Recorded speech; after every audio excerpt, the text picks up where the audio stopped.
As part of our work for Faiths Together for Climate Justice and Peace, we like to focus on how we use our resources, so our economy, and how we use our vote, how we're active politically.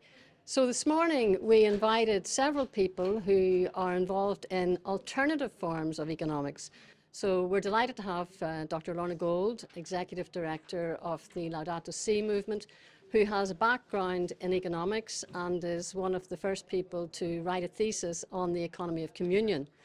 So the economy of enough is emerging everywhere. It's emerging between the cracks, and many aspects are present in Belfast today.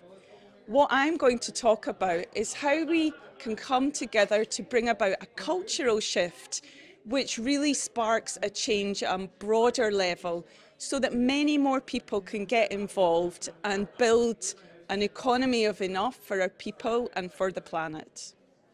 So it's critically important that people of diverse faiths come together on this issue, that they work together because they share the common goals of caring for creation, of compassion for each other and for nature. And so it's a really good opportunity to allow people to do that. As people of faith, it is incumbent upon us to act in the interest of climate justice and in the interest of not only ourselves but people in the developing south and the poor and those suffering. Everybody's taking part in a World Café, which is a group work methodology where people get a chance to learn about a new topic, discuss that and look at areas for action. So we have 10 themes that people can work at, all of which relate to different and alternative ways of doing economic and social activity. So people get to spend 20 minutes looking at a theme, looking at how it works, what are the opportunities, what are the barriers, and where do we take action related to that theme. We have a beautiful exhibition here from the Westcourt Centre who adopted Laudato Si as their 2025 theme, it being the 10th anniversary of Laudato Si, the encyclical written by Pope Francis in 2015. The images behind us are an exhibition called Our Common Home. We looked at the beauty of the landscapes and the environment and the seasons around us. We looked at some of the biodiversity we share that with and how important it is that we bear that in mind. We looked at waterways, particularly in terms of Belfast as a port city, Ireland as an island, and how we're actually damaging those waterways to our detriment. We then looked at some of the other issues and challenges as addressed by local conservation organisations, and then we tried to finish on a positive note with individual examples of how people are taking the initiatives themselves to try and make positive change in terms of environmental responsibility. I'm here representing the Economy Francesco, a global network of economists, entrepreneurs and change makers looking to create a different type of economy, one that actually really puts people and the planet first rather than profits. It tries and applies a lot of Catholic social teaching and the background behind that in order to make the Christian case for why care for creation and care for the earth is intrinsically connected with how we organise our resources and our economy. We are going to be talking about the waste hierarchy and how we want to encourage people to reuse and repair and rethink and look at the resources in a different way. And we want to think of this in the really positive context that repair is great, recycle is good, but repair is better. We want people to think about using less and buying less and valuing what they have in front of them. Part of the joy of today's activity is that people will learn things they've never come across before. So, for example, we have Drummond Wind Energy. A lot of people maybe not be aware that we're not dependent on large-scale private corporations generating activity. We can do it together. And Drumlin shows people what it's like to form a cooperative, to develop and gather capital, to then generate our own electricity, so thereby helping energy security, reducing prices, but also building community together. So that's something that most people won't have come across. I was able to share a bit about what Drumlin has done in terms of generating electricity and keeping all the benefits locally for all the stakeholders and so on.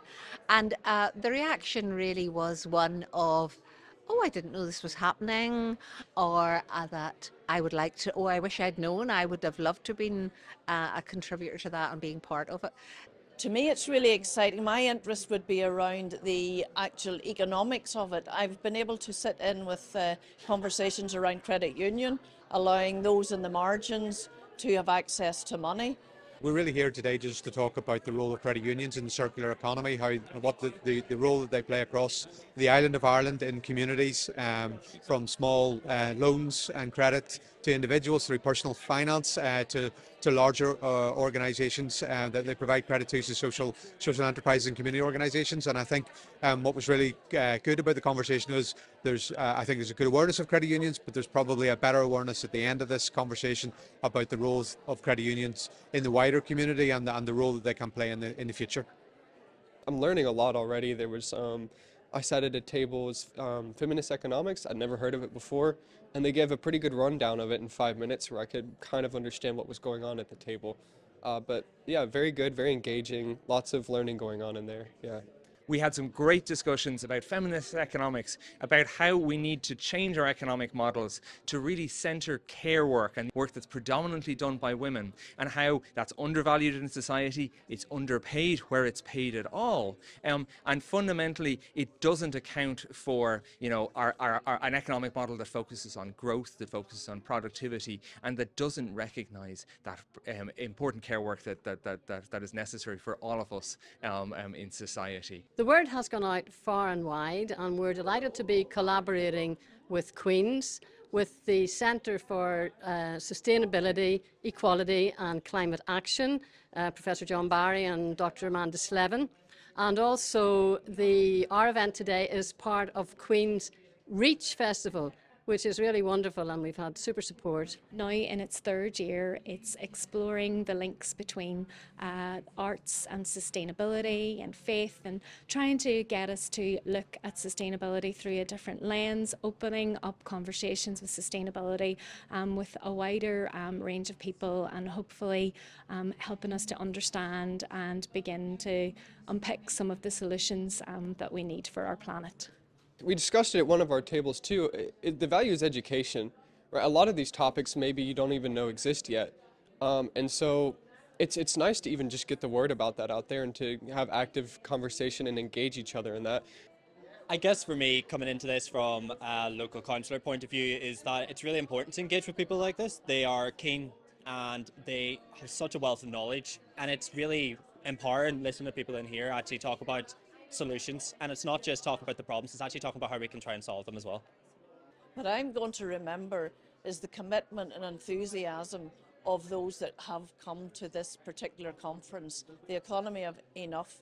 It's not just casually turning up, they are really committed to a world that ensures that everyone has enough, both the earth and the people that live here. It's good to be along with other people who are taking initiatives in different direction, and together we can build this movement and bring about real change. So I think what's been really great today is to bring together people from different walks of life and different interests, but also to bring together all the different issues and needs that are about the economy, but also about the planet and about community and about all the other things that make up a good life and meet all of our holistic needs, and you don't often have those conversations. They're often siloed into talking about different topics, and today it feels like we've kind of been able to connect things a little bit more. If you're interested in finding out more about what we're up to, you can visit the jointhedots.together.org website, where you have the opportunity to subscribe to our newsletter and view our online calendar.